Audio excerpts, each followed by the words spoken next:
It was an important day in the yard. Everyone was busy and excited, making notes and taking photographs. A special visitor had arrived and was now the centre of attention. "Who's that?" whispered Thomas to Duck. "That," said Duck proudly, "is a celebrity." "Oh, what?" asked Percy. "A celebrity is a very famous engine," replied Duck. "Driver says we can talk to him soon." "Oh," said Thomas, "he's probably too famous to even notice us." Just then, Gordon arrived. "Ah," said Gordon, "who cares? A lot of fuss about nothing, if you ask me."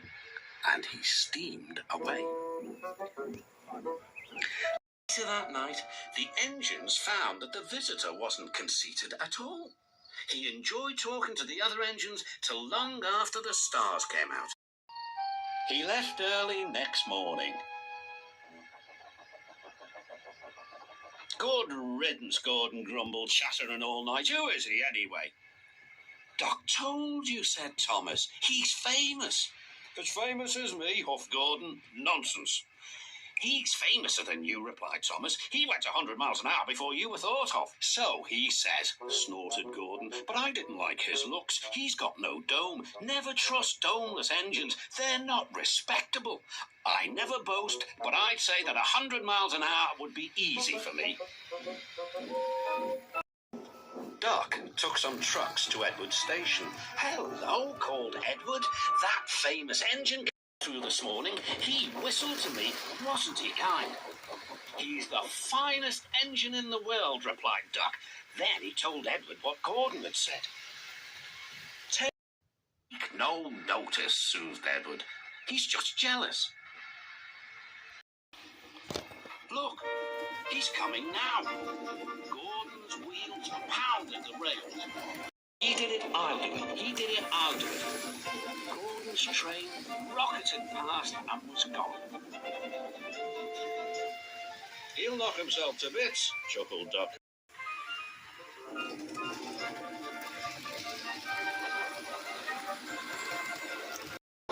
"Steady, Gordon," called his driver.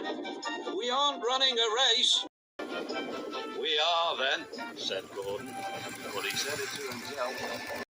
Suddenly, Gordon began to feel a little strange. "The top of my boiler seems funny," he thought.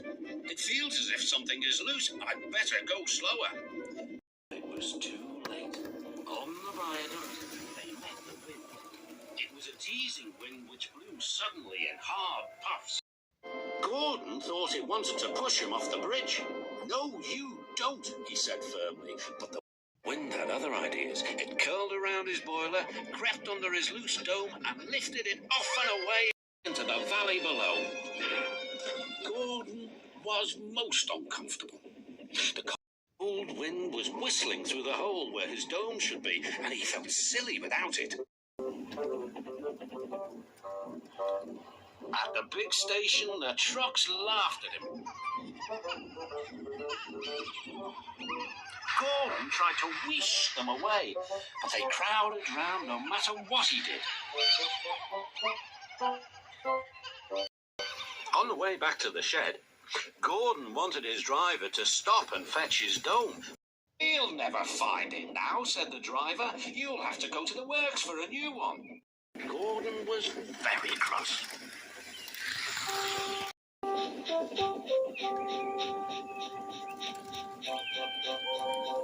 "I hope the shed is empty tonight," he huffed to himself.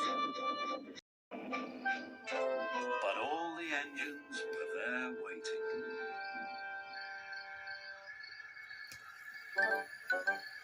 "Never trust domeless engines," said a voice from somewhere behind him. "They aren't respectable."